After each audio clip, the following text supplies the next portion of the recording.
coming to support my bid for Commissioner of Public Lands. I want to speak just briefly before I get into the issues about my background, because I think it's important that you understand the experience that I will bring to this very important statewide office. To begin with, I will remind you who may not know that this office has direct responsibility for managing 5.5 million acres of state trust lands. In addition, 2.6 million acres of state aquatic lands, and chairs the board that oversees timber harvest on another 9.5 million acres of private forested lands across the state. So yes, it's a very important state office that has a direct impact on roughly 30% of the acreage in the state. And so it's worthy of your consideration who you help elect for this office. I was born and raised in eastern Washington on a wheat and cattle ranch that I now own and operate. I went to a one-room country schoolhouse, high school, college, graduate school where I got a PhD in molecular biology and went on in neurobiology before coming back to my family ranch for my honeymoon. I had every intention of going on as a professional research and teacher in the biological sciences. But when my wife and I stopped at the ranch on our honeymoon, we decided to stay and help it out a little bit. It was in disrepair, and now 35 or 37 years later, I find myself still there. I stayed because I care about the land. It was a great place to raise kids. I've raised 7 children there who are all great, 5 great children there who are all great stewards of the land.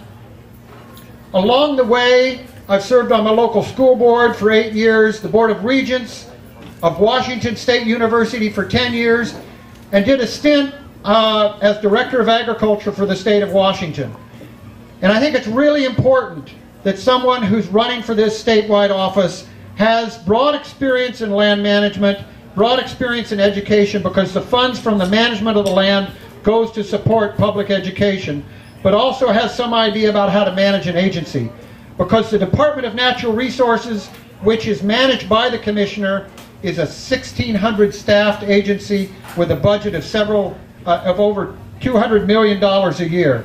So it needs experience, and I would submit that I have enough experience to go in and make a significant impact there. So let's talk about the issues for just a minute. While I was managing my land over the last 35 years, I received an award both from the state and from the federal government for my land management experience and my conservation ethic that I have developed there. In addition, I have the highest proven wheat yield in Okanogan County. So I already understand the balance between production and conservation. And that, folks, is what we require in the Department of Natural Resources.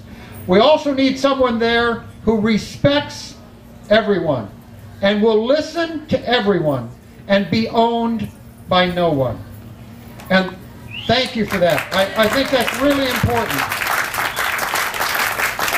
And part of the story that I'm going to tell you tonight is that, in fact, the current commissioner does not have those same qualities. And here's why. We saw in Lewis County last December the tremendous rainstorm that happened down there on the clear cuts that were on steep slopes.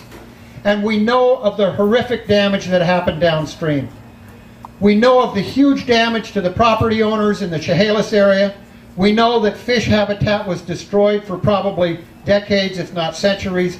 And we know that the municipal water system in Boyceford there was put out of action for a long period of time. And I was down there with the Forest Practices Board about 2 months ago, and we learned there the same story that's been written about in the Seattle Times. The fact of the matter is that the DNR geologists charged with protecting public health and safety did not even inspect those clear cuts and make sure that they would not landslide into the water down below, and that did not happen. And it is my contention that the reason it did not happen was because Weyerhaeuser has contributed hundreds of thousands of dollars to my opponent's campaign, and as a direct result of that, he looks the other way while they do their harvest practices, and he does not think about the public, he does not protect them. And this is a real travesty. And this is one of the many reasons that I'm running for this important post. But there are other examples of where campaign contributions cloud his ability to serve the people of this great state of Washington. We had, and I emphasize had, 320 acres of public forest outside a community in eastern Pierce County. It was great lowland forest. It provided recreational opportunities for many people, was a great source of clean water, and it was a nice situation.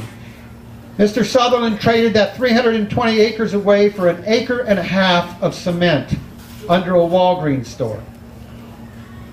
Converted good forested land into cement. And that's not the worst part of the story.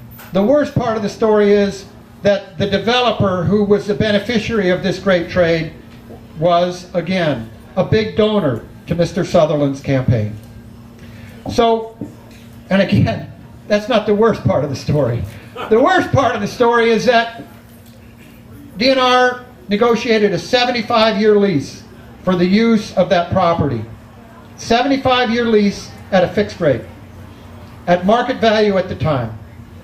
And I've been a property owner for a long period of time, and I know that over 75 years, the value of that lease is going to go down tremendously as inflation occurs, as the property accrues in value. I submit that our current Commissioner of Public Lands is unfit for this office because he is too influenced by the campaign donations that come his way.